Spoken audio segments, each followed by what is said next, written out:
أعوذ بالله من الشيطان الرجيم. بسم الله الرحمن الرحيم. يسبح لله ما في السماوات وما في الأرض الملك القدوس العزيز الحكيم.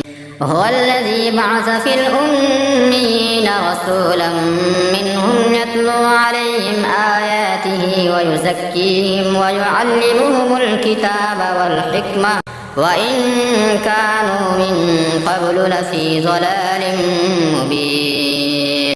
وآخرين منهم لما يلحقوا بهم وهو العزيز الحكيم.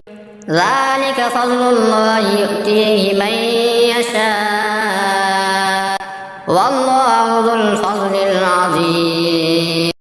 مثل الذين حملوا التوراة ثم لم يحملوها كمثل الحمار يحمل أسفارا بئس مثل القوم الذين كذبوا بآيات الله والله لا يهدي القوم الظالمين. قل يا أيها الذين هادوا إن زعمتم أنكم أولياء لله من دون الناس فتمنوا الموت إن كنتم صادقين ولا يتمنونه أبدا بما قدمت أيديهم والله عليم بالظالمين. قل إن الموت الذي تفرون منه فإنه ملاقيكم ثم تردون إلى عالم الغيب والشهادة فينبئكم بما كنتم تعملون.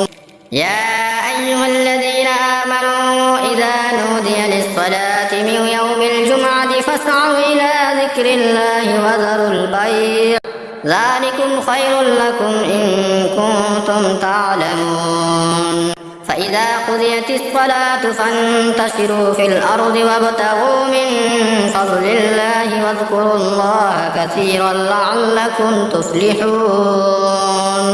وإذا رأوا تجارة أو لهوا انفضوا إليها وتركوك قائما قل ما عند الله خير من اللهو ومن التجارة والله خير الرازقين.